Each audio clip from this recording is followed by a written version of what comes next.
এইবারের ঘটনাটা, আমি তখন বেশ বড় হয়ে গেছি, আমি তখন চাকরি করি এবং চাকরি সূত্রে ট্যুরে ট্যুরে যাই, অনেক জায়গায় যাই ভারতবর্ষের মধ্যেই মোটামুটি।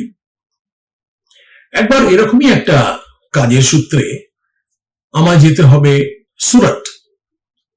সুরাট বলে একটা গুজরাতি জায়গা ছিল, সেখানে বম্বে থেকে ট্রেন ধরে বেশ কয়েক ঘন্টা পার করে ওই শতাব্দী টাইপের কোনো গাড়ি ছিল, ট্রেন ছিল, তাতে করে আমি সুরাটে গিয়ে পৌঁছলাম। সুরাট স্টেশনে নামলাম, আমি যে ফ্যাক্টরিতে যাব সেখান থেকে আমাকে একটা গাড়ি পাঠিয়েছিল, মানে হায়ার ট্যাক্সি যাই হোক পাঠিয়েছিল। আমি সেই গাড়িটাকে খুঁজে বার করে সেটাতে উঠলাম, উঠে বললাম চলিয়ে হাজিরা জানা হয়। তো ট্যাক্সি চলতে থাকলো, আমার ব্যাগপত্র তুলে নিয়ে আমি গাড়িতে হেলান দিয়ে বসলাম।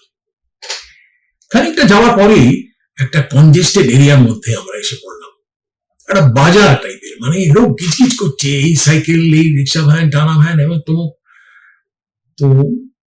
আমি তখন একটু কিরকম অস্বস্তি হচ্ছিল যে বড্ড কনজেস্টেড তো জায়গাটা, শুধু আমাদের ওখানে যে কনজেস্টেড তত নয়, যেখানেও বেশ কনজেস্টেড, এখানেও অনেক লোক থাকে। তাহলে আসলে গুজরাট আমি আগে কখনো যাইনি, এরপরে আমি গেছি, আহমেদাবাদে গেছি, বরোডায় গেছি, কিন্তু এইটাই আমার প্রথম গুজরাট যাওয়া ছিল।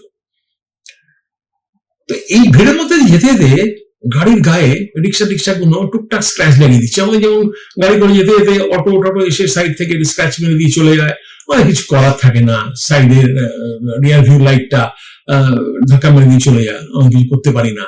ওদের তো কোনো ড্যামেজ হয় না, ওদের তো সব ভাঙাচড়া জিনিস, লোহা বেরিয়ে আছে, ওদের তো পেন্ট স্ক্র্যাচ হয়ে যায়। আমি খারাপ ফিল করি না, আসলে কিছু বলতে তো হবে। কি দাদা দেখতে পাচ্ছেন না, দেখে চালান না, আপনি কি মনে করেন? আমার ঝড় লাগে অনেক সময়, কি ভাবের রাস্তা নাই, আমি পড়া দিই নাকি, আমি ট্যাক্সি দিই না নাকি, দেখে চলতে পারেন না, গাড়ি চালানো জানেন না তো কেন চালাচ্ছেন, শহরের গাড়ি করে যান, মশাই গ্রামে চলে যান, চলে ইত্যাদি ইত্যাদি সব লেগেই থাকতো। হয়তো সামান্য একটু স্ক্র্যাচ, কিন্তু ঝগড়া না করলে আমাদের যেন হয় না, তাই আমার খুব অস্বস্তি লাগতে লাগলো। আমি ওকে বললাম, अच्छा ड्राइवर भैया आपका गाड़ी में इतना ठोक रहा है, मार रहा है, गाड़ी तो डैमेज भी हो रहा है। और हाँ सर, थोड़ा बहुत डैमेज तो हो ही रहा है। तो आप कुछ बोलते क्यों नहीं, आप झगड़ते नहीं हो? तो बोलना चाहिए ना, दो चार तो बात सुनाना चाहिए उसको, चाहे वो उसका आपको खर्चा भरे या ना भी भरे, तो बात तो सुनाना ही चाहिए आपको। ड्राइवर हमें क्यों बोलो जाने, बोलो साहब काहे को टाइम बर्बाद करने का साहब, उतना टाइम कुछ धंधा कर लेगा।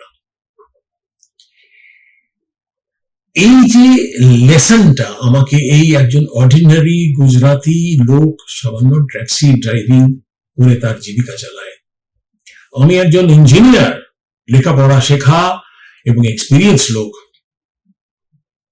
সব বলে নিয়ে ক্লেম করি, সেই লোকটি আমাদেরকে একটা জিনিস আমাকে তো শিখিয়ে দিয়ে গেল, যে লেসনটা আমি কোনোদিন ভুলবো না। I can never forget, because আমার ফেলোমেনরা বাই এন্ড লার্জ আর অ্যাভার্স টু বিজনেস।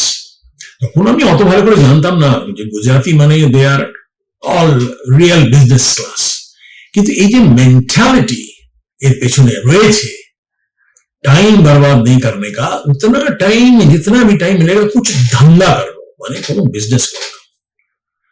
এইটা আমি চেয়েছিলাম পরের জীবনে ইমপ্লিমেন্ট করবো, বা অন্যদের কাউকে ইনফ্লুয়েন্স করবো, সেই ইনফ্লুয়েন্স হয়ে এটাকে ইমপ্লিমেন্ট করবে, কিন্তু আজও আমি এটাকে ইমপ্লিমেন্ট করতে পারিনি। Great you people as far as business is concerned.